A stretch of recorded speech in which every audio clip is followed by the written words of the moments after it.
Le chat, qui au XIXe siècle appelait à l'insurrection, à la remise en cause de la société et de ses normes, est devenu au XXIe siècle un objet de consolation pour ceux qui ont renoncé à contester le monde.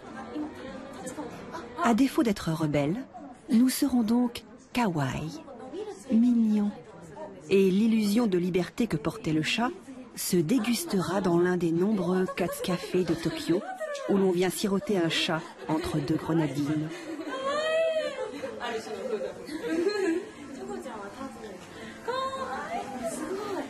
Illusion de liberté, car seul le mythe du chat rebelle est ici convoqué. Dans la réalité, le chat se doit d'être aussi dénué de révolte que ses maîtres. Dégriffé pour ne rien abîmer, castré pour ne pas exiger sa part de territoire, docile et manipulable telle une peluche. En contrepartie, la société consumériste le gave de nourriture en boîte au nom toujours plus sophistiqué, l'installe dans un confort designé par Ikea et le couvre de jouets qui n'auront jamais la saveur d'une souris.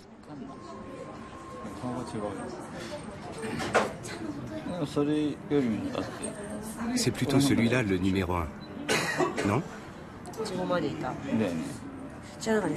Il y en a 3 nouveaux.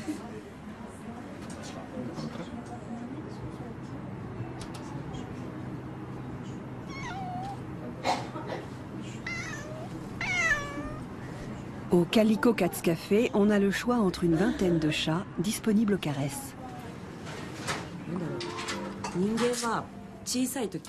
Chez les humains, on est mignon que quand on est bébé, alors que chez les chats, ça dure pour toujours. Même adultes, ils sont mignons. Et ça, c'est super.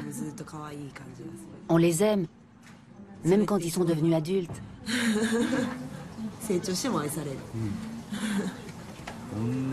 Je suis du même avis.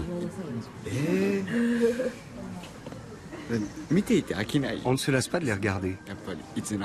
À n'importe quel moment. Entre les humains, ce n'est pas toujours le cas.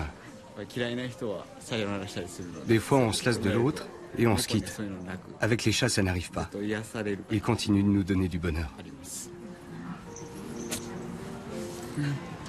Autant d'adolescents en mal de tendresse, de reconnaissance, qui cherchent dans le chat l'assurance que le monde leur refuse, celle d'avoir une valeur en soi, indépendamment du pouvoir d'achat, des succès professionnels ou amoureux de chaque individu. La valeur d'être unique. Au Calico, à partir de 19 h, des employés fatigués viennent se mêler timidement à la clientèle féminine. Préférant l'apaisement des chats à l'agression sonore des salles de jeu, ils se prennent à rêver d'une autre vie.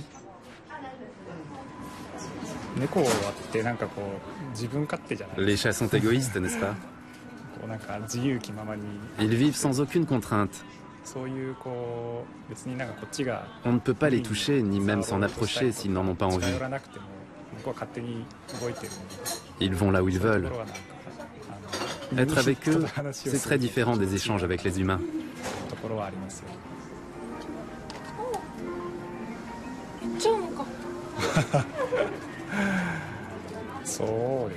Je pense que ça me plairait bien d'être un chat, à condition de ne pas être un chat errant et d'être choyé dans une maison.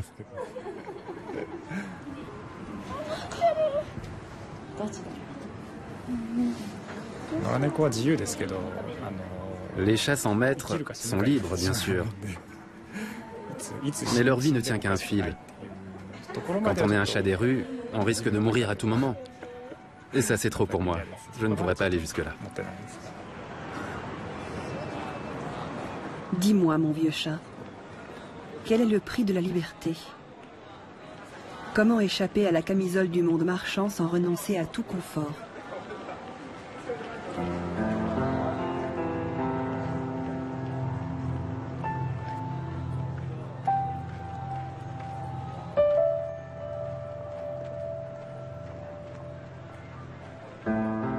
Dans les rues de Tokyo, les mannequins Neko attirent le client. La légende veut qu'un chat nommé Tama, résident d'un temple délabré, avait appelé de sa patte un samouraï. Intrigué, ce dernier l'avait rejoint, échappant ainsi à la foudre qui s'abattait à l'endroit même où l'homme se tenait quelques secondes plus tôt. Reconnaissant, le seigneur avait ensuite très richement doté le temple. C'est ainsi que le chat qui sauve la vie est devenu le chat qui attire la fortune.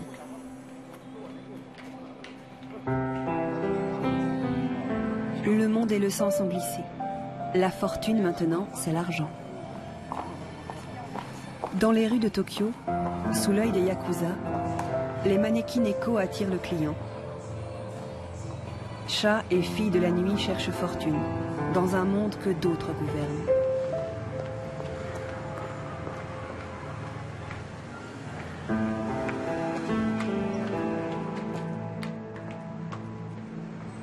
Mon chat.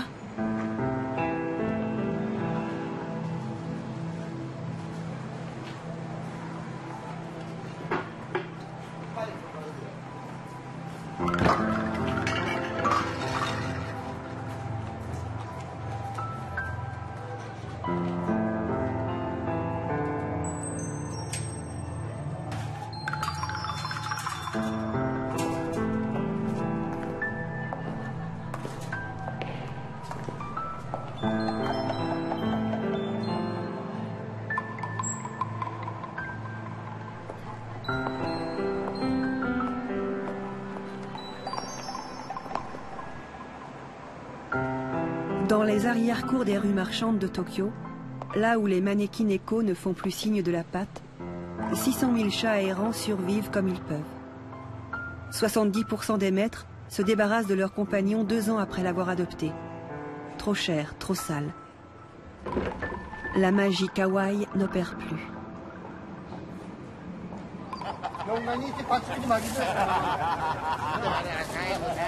Au parc Ueno, les chats nous interrogent une fois de plus. Dans des campements de fortune, survivent ici quelques-uns des 25 000 sans-abri que compte le Japon.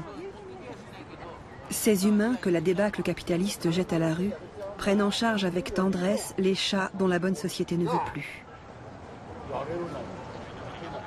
Ça fait 3 ans. Quelqu'un a laissé un chat à côté de moi, abandonné.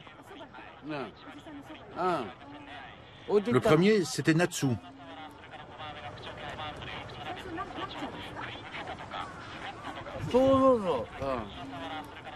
J'ai pas le choix. J'ai pas le choix. On s'y attache.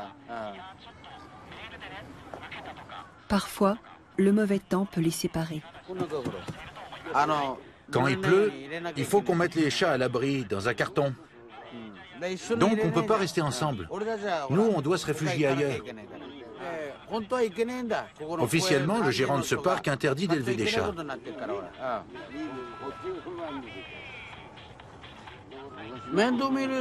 Mais bon, si quelqu'un s'en occupe, il ferme les yeux.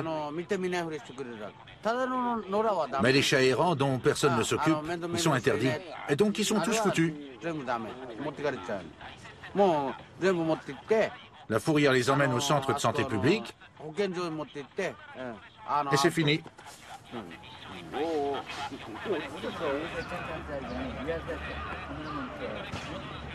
En France, où l'on compte 300 000 sans-abri, un SDF meurt chaque jour, dans la plus grande indifférence. Non, nos vies ne se ressemblent pas. La vie de ces chats est meilleure. Bien meilleure. Les chatons, eux, ils peuvent être adoptés. Moi, personne ne veut m'adopter. Une vie entière à travailler dans le bâtiment pour se retrouver sans toit. Le vrai visage de la spéculation immobilière.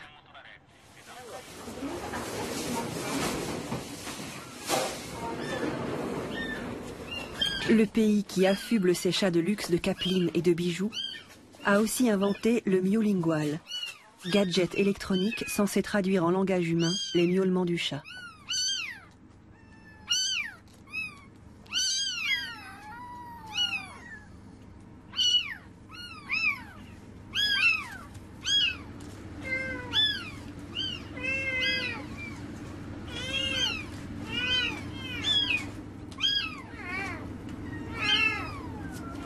Au secours, ne fait pas partie de la programmation du myolingual.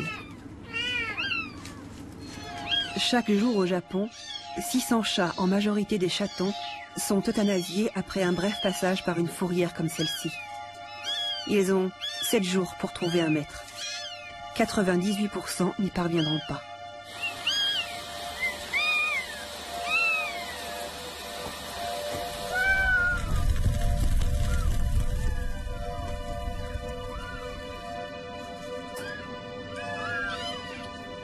Du chat objet au chat déchet. Vision désespérante d'un monde où l'individu n'est qu'une marchandise parmi d'autres. Où tout a un prix, mais rien n'a de valeur.